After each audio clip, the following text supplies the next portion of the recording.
La demande de visa est une démarche obligatoire et formelle par laquelle un étudiant étranger qui aspire à poursuivre ses études doit forcément faire. Afin de disposer du visa, tu dois fournir différentes pièces comme l'attestation d'hébergement, le visa et pas mal d'autres pièces importantes. Lors de notre précédente vidéo, nous avons abordé comme thématique l'attestation d'hébergement. Si tu ne l'as pas encore suivie, tu peux aller la regarder sur notre chaîne. Aujourd'hui, nous allons aborder comme thématique le garant, car c'est un sujet qui fait couler beaucoup d'encre, qui pose beaucoup de questionnements et d'interrogations parmi vous les étudiants, dont toi certainement tu en fais partie. Si tu es actuellement en train de rassembler tous tes documents pour la procédure de visa, je t'invite à suivre cette vidéo de bout en bout car elle t'apportera des informations nécessaires afin de valider d'un seul coup ta demande de visa.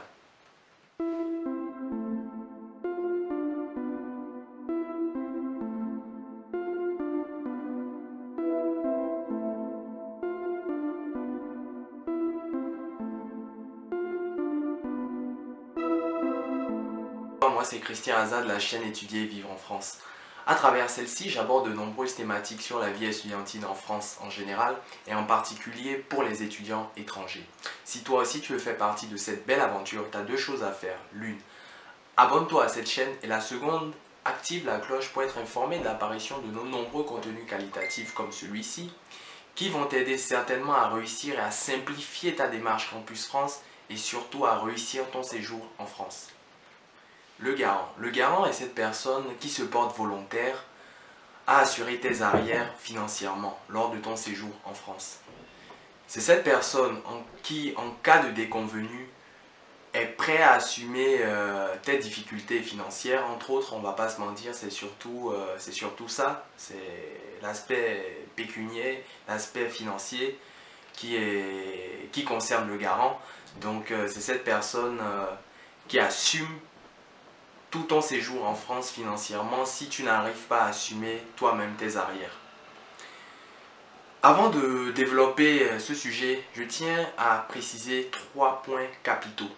Parce que je vois, il y a pas mal d'informations qui sont véhiculées ça et là et qui ne sont pas toujours vraies.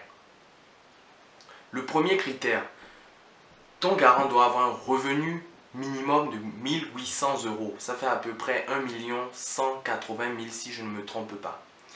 Pourquoi 1800 €? 1800 € parce qu'on estime qu'il a des charges, que ce soit le loyer, que ce soit l'assurance, que ce soit l'alimentaire, que ce soit même la scolarité de ses enfants, s'il est marié, s'il a des enfants, et plein d'autres charges. Donc on estime ça environ à entre 1000 et 1200 €. Donc on fait vite le calcul, 1800 moins 1200, il reste 600 €. Le deuxième point, c'est que tu dois avoir minimum 615 € par mois pour survivre, pour vivre en France.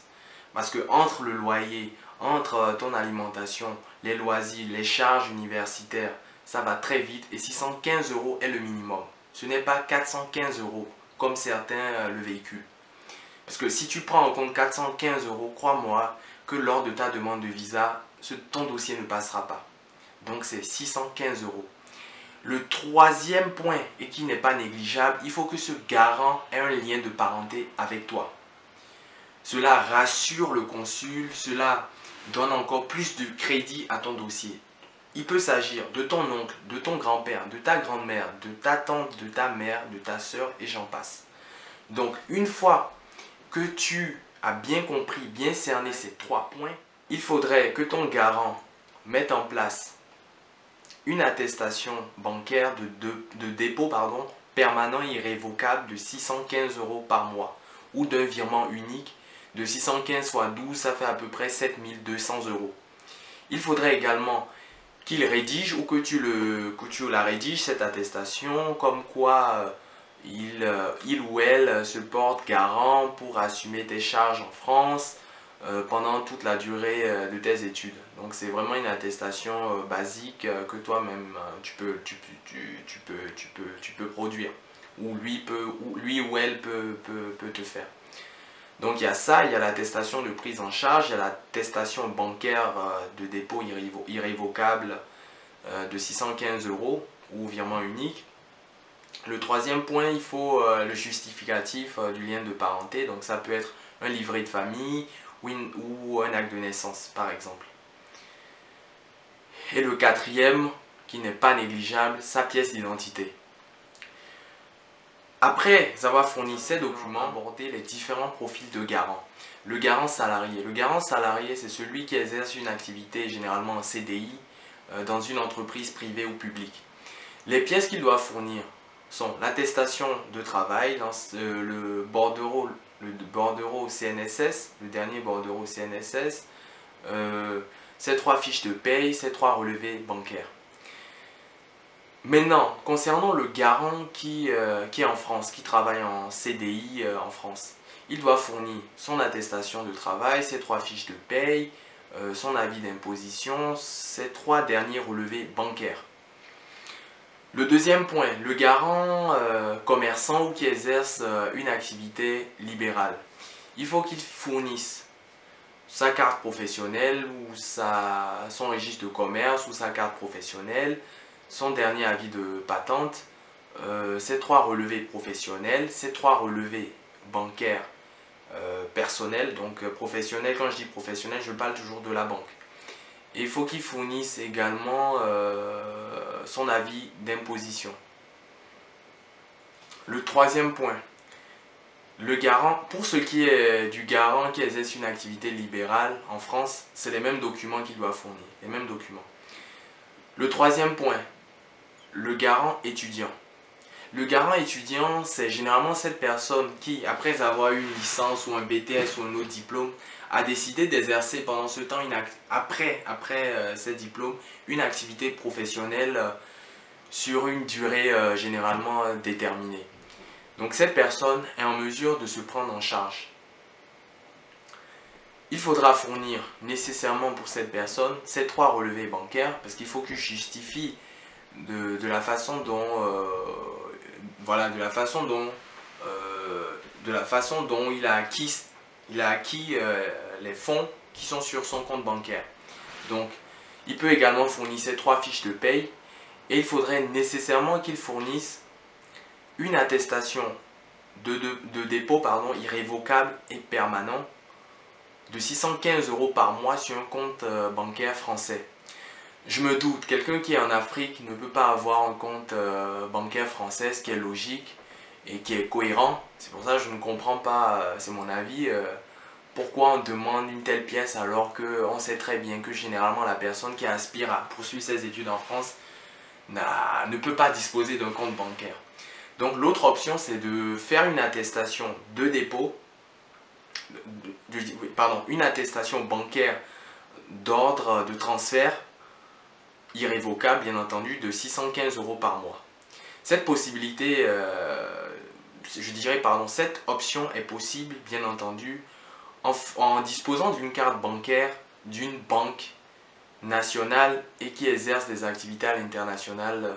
Je ne veux pas faire de publicité, mais pour te donner un exemple, pour ma part, je disposais d'une carte bancaire BOA sur laquelle ma mère me versait 615 € par mois.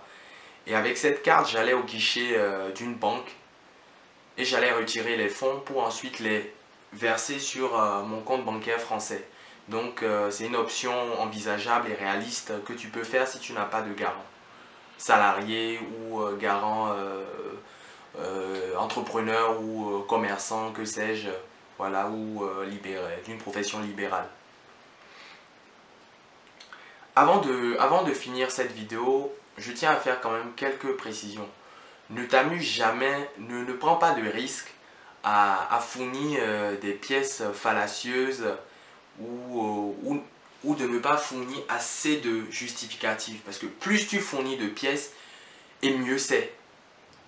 Le deuxième, si tu sais que ton garant n'a pas cette capacité ou ce revenu mensuel de 1800 €, voire 2000 € par mois, pourquoi ne pas avoir 2 garants?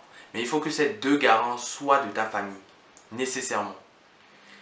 Si tu n'as pas un garant qui répond à l'une des options que j'ai précédemment, je dirais, développées, ne prends pas le risque de déposer sans ces conditions. Peut-être essaie avec un garant. Vraiment, ça c'est la dernière possibilité. Si tu n'as pas un garant qui est de ta famille, essaie avec un garant, je sais pas, qui peut être ami à tes parents ou je sais pas, ou même un ami tout simplement. Et tu expliques, tu peux faire une lettre explicative que voilà, il se porte garant. Mais généralement, pour que cela soit crédible, il faut que le versement se fasse de manière unique. Comme ça, le consul, il est rassuré, voilà, il est sûr que tu n'auras pas de problème financier une fois arrivé en France. Cher ami, nous voici à la fin de cette vidéo. J'espère que tu as pu cerner les différentes, je dirais les différents profils de garants que tu peux avoir et que tu peux également mettre dans ton dossier. N'hésite pas à me poser des questions en commentaire si tu en as. D'ici la prochaine vidéo, prends soin de toi et à très vite. Ciao.